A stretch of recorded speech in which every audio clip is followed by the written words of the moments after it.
Honorable Samia Gafa Soleimani, the President of the Commonwealth Parliamentary Association, Africa Region, and the Speaker of the National Assembly of Malawi. The Honorable Refilwe Mtsweni Tsipane, the Chairperson of the National Council of Provinces in the Republic of South Africa. Honorable Morakane Musupye, the Speaker of the Gauteng Provincial Legislature, the Acting Premier, Ms. Faith Mazibuko, all speakers and presiding officers who are here today, and all members of Parliament who are participating in this platform, distinguished delegates, ladies and gentlemen, good afternoon.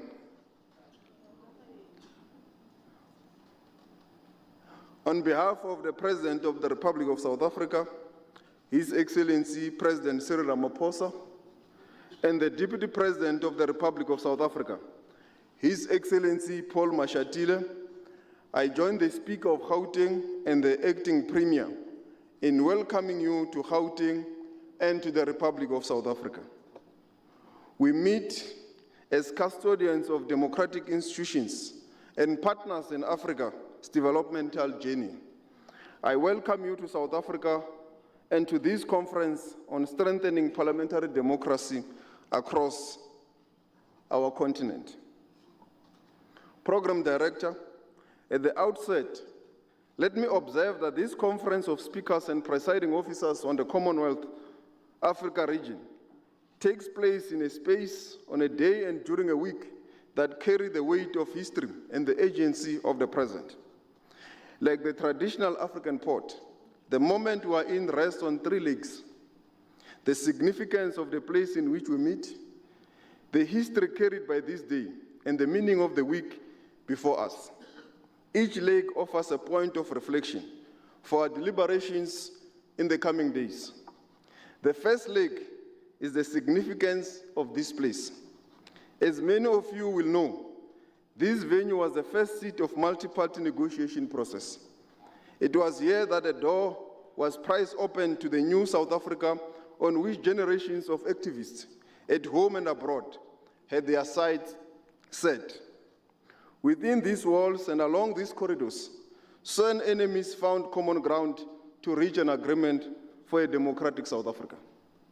That agreement laid the foundation for a constitution that is widely acclaimed for its affirmation of human dignity, democratic values, and social justice. This year we mark 30 years since the adoption of that constitution, the birth certificate of our young democracy.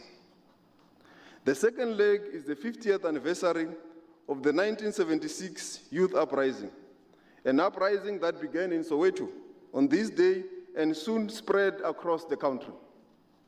As we reflect on that chapter, one lesson stands out.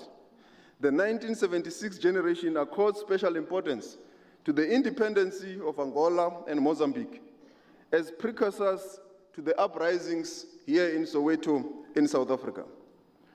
Those victories shaped their consciousness and strengthened their conviction that just as Portuguese colonialism had been defeated, apartheid too could be brought to its knees. The story of Africa's contribution to our freedom struggle comes sharply into view through the 1976 generation. Across the continent, your countries became safe havens for young South Africans fleeing repression and determined to return home to a free South Africa. That contribution is not lost on us.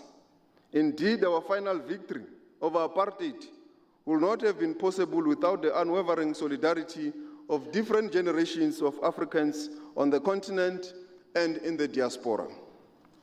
The third of this proverbial African port is the significance of the days ahead. When the world marks World Refugee Day on the 20th of June, 2026. Together, these three legs bring a pressing question into sharp focus. How does migration as one of the defining realities of the 21st century connect with the aspirations of the world's most youthful continent, which is our African continent? Let us consider the picture as it is today. More than 45 million Africans live outside their countries of birth. Over half, or around 25 million, resides in other African countries. This challenges the image of Africa as a continent of mass exodus. In fact, most Africans who leave their countries remain on the continent. Migration also features increasingly in the plans of young Africans. A 2025 Afrobarometer survey across 38 countries found that nearly 6 in 10 people aged between 18 and 25 had considered leaving their countries in search for better prospects. Work and relief from economic hardships are the principal motivations. For many young Africans, migration is less of a free choice than a response to constrained prospects at home. In this search for better life prospects, South Africa emerges as a leading destination for migrants across the continent who come primarily from the southern countries, but also increasingly from the broader continent, Europe and Asia. Our own statistics, along with those of the international organizations for migration, estimate our migrant population to be in the range of between 3 to 4 million, or roughly 5 and 7% of our population. Crucially, as observed by the World Bank in 2019, international migration statistics seldom account for irregular and undocumented migrants. Indeed, all major migrants receiving countries, South Africa included, face challenges of irregular migration. Migration is therefore a global phenomenon. It's not uniquely South African. This movement coincides with the hardening of attitudes towards migrants and refugees across many parts of the world. The Ipsos Global Attitude Survey of more than 30,000 adults across 52 countries shows that while there remains strong support for offering refugee to people fleeing war and persecution, public attitudes towards refugees are hardening. Across Africa, only 28% of those surveyed by the Afrobarometer believes their government should admit refugees at current or higher levels. Closer to home, in South Africa, the Human Sciences Research Council reports that negative sentiments toward migrants as it is at its highest level in the early 2000s, with the sharpest rise amongst poorer and the working class communities since the COVID-19 pandemic. These findings should concern every parliament represented here in the House. As you engage your executives, you should engage them on all the root causes related to migration, including in our own country. Across the world, regressive political movements are gaining support by mobilizing resentment against migrants and refugees. The politics of division, exclusion, and scapegoating is becoming increasingly common. But we should also be honest about what lies beneath these developments. For decades, our societies have experienced escalating conflicts, deindustrialization, weakening labor protections, and stagnant economics that have failed to positively change the fate of ordinary people. Pandemics and raging wars have only deepened many of these features. At the same time, global inequality is widening, with the top 10% owning roughly 75% of the global wealth, while the bottom 50% only merely 2%. And while migrants did not create these problems, they have increasingly become the convenient targets for frustrations rooted in much deeper economic and social challenges, contestations for limited economic opportunities, jobs, and access to services like healthcare and education. So what you see today as the anti-foreign immigration protest in our country, it is informed by the above statistics. The contestation for the limited resources, particularly in the lower end of the working class of any society, including our own society. And let me state this unequivocally. There is no excuse for violence against foreign nationals in our society. Violence directed at migrants and refugees is a blight on our democracy and a betrayal of our constitutional promise of dignity, equality, and the fundamental human rights for all.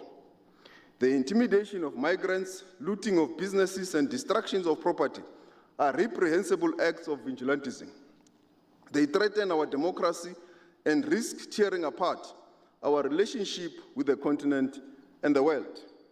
These actions do not represent the positions of the South African government. The South African government calls for lawful and legal enforcement of migration laws or immigration laws. The responsibility for enforcing immigration laws rests with the state and the state alone. No grievance, however legitimate, gives any individual or organization the authority to demand an identity document, remove people from public facilities, or drive them from their homes and businesses. The state will act against those responsible and against those who exploit concerns about irregular migration to advance political, personal, and criminal agendas. The South African government, again, when the President addressed the nation, admits that we do have challenges in the enforcement of migration laws, sometimes also corruption within the system. But we remain committed to root them out, to deal with these challenges, so that only law enforcement should be responsible to enforce immigration laws. At the same time, we must also be candid about the complexity of our situation. Uncontrolled migration can be a source of instability. This is why it is vital that migration be managed in a lawful, orderly, and a human manner. The integrity of our borders is essential to the safety and the prosperity of all who call South Africa home. Government must plan for housing, healthcare, education, transport, and other public services. That becomes far more difficult when migration flows are poorly managed, because it leads to contestation in all the spaces of service delivery and access. The pressure is particularly acute in an economy that has grown slowly and failed to create enough jobs. Competition is felt mostly sharply in sectors marked by low wages, insecure employment, and poor working conditions. Our labor inspectors have exposed employers who exploit undocumented migrant workers, undermine labor standards, and pit workers against each other, South African workers and their own African brothers. We are determined to put an end to this practice. Employers who violate labor and immigration laws must face serious consequences. We are strengthening the capacity needed to enforce our laws by harmonizing our immigration frameworks and confronting corruption within the system. Yeah, that's what I'm thinking. The Commonwealth instruments should help us in dealing with these issues and how to ensure that migration is regular and support its role in the economy. There is no economy anywhere in the world that can grow without a well-managed migration system, because migrants do contribute positively into any economy with skills, shortage, and also in terms of exchange of information. In the same vein, we must separate facts from fake news as we deal with the protests in South Africa. We warn of the rapid spread of misinformation through social media and sometimes through official channels, not verifying information. During the current wave of violent anti-immigration protests, unfortunately, 2 Mozambican nationals were killed in Mosel Bay, and the South African government has condemned the incident with the strongest terms, and the police are investigating these cases with possible arrest soon. No other foreign national was killed, as it has been widely reported in many various platforms of social media and sometimes credible news outlets. I must again clarify, no Nigerian national, no Ghanaian national has been killed according to the verified information of the South African Police Service. And I mention this advisedly because I also know that our offices have also been interacting with the offices of the High Commissioner of Nigeria, with the High Commissioner of Ghana, to verify this information.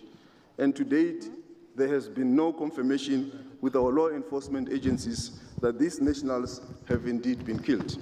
The confirmation is at least of the 2 Mozambican nationals, which is regrettable, and it is condemned by the South African government, and police are investigating with possible arrest. Again, no Ethiopian national has been killed. There has been reports that 5 Ethiopian nationals have also been killed during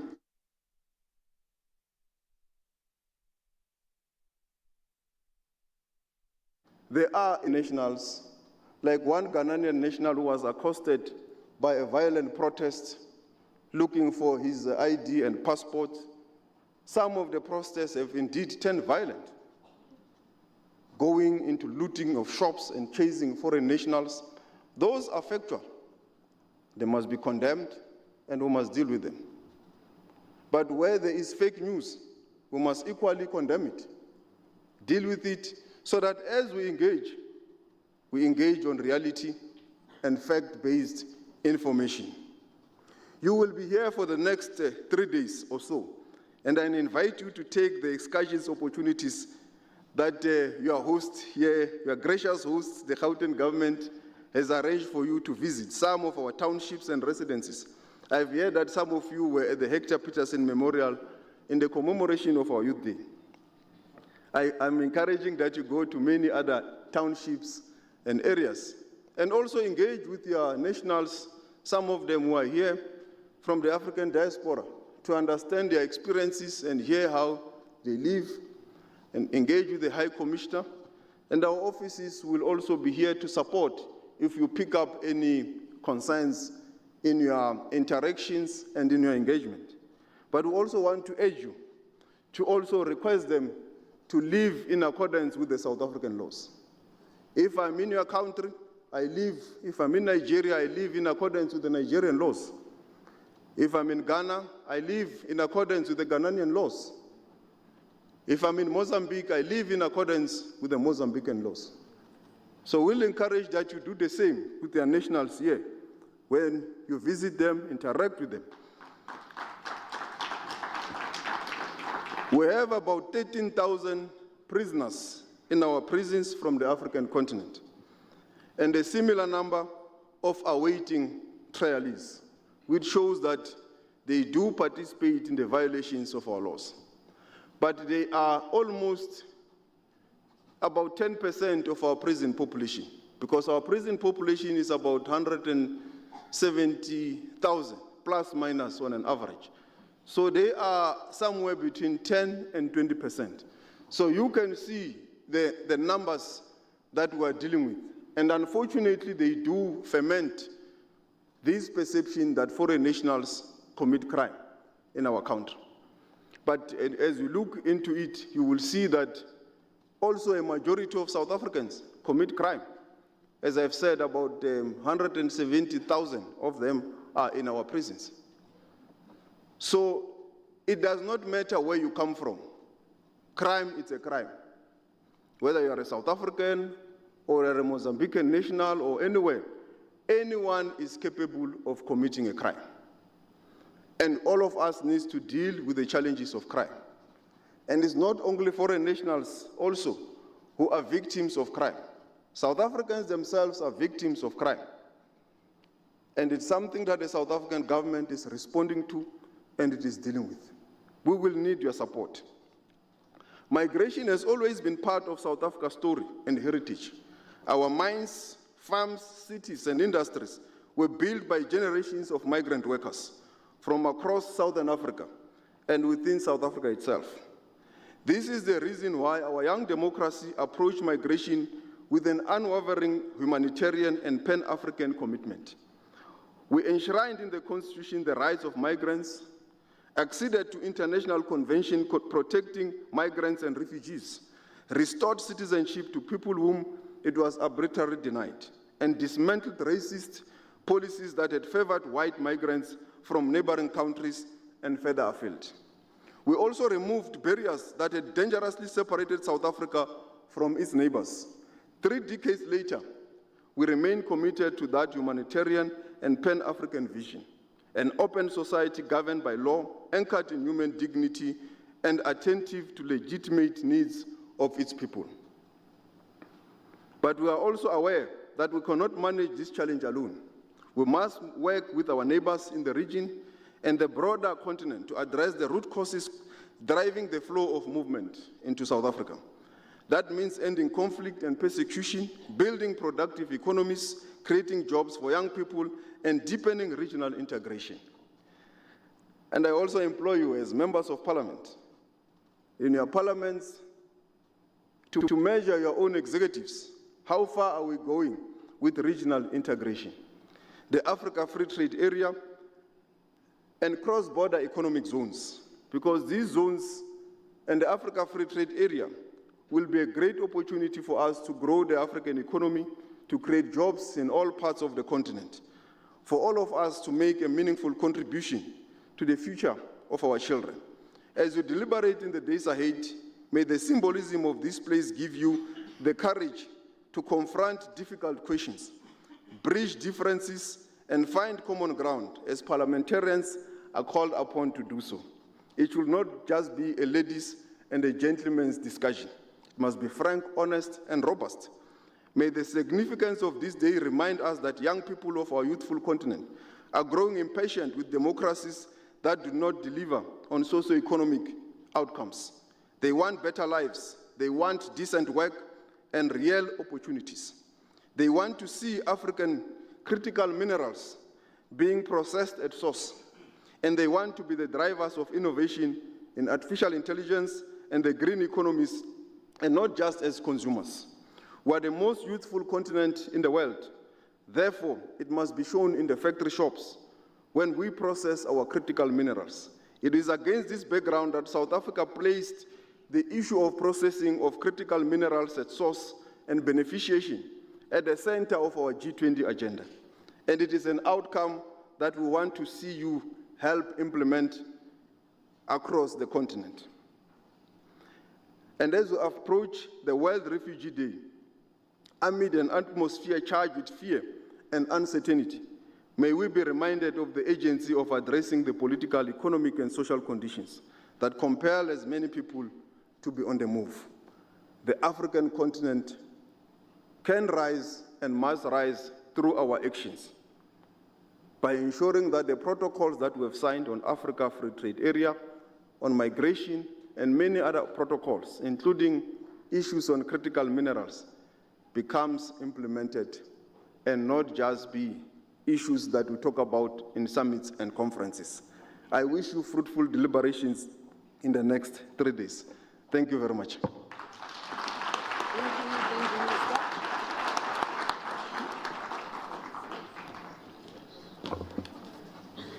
Thank you, Minister. Thank you, Ma'am Jovicho, for your address as well. As the Ethiopian proverb reminds us, I quote, "When spider webs unite, they can tie up a lion," close quote. Today we have witnessed what unity in purpose looks like. In the days ahead, let us show Africa what we can achieve. Colleagues on my right, can I request that you render an item, because I'd like to invite our CPA, the President.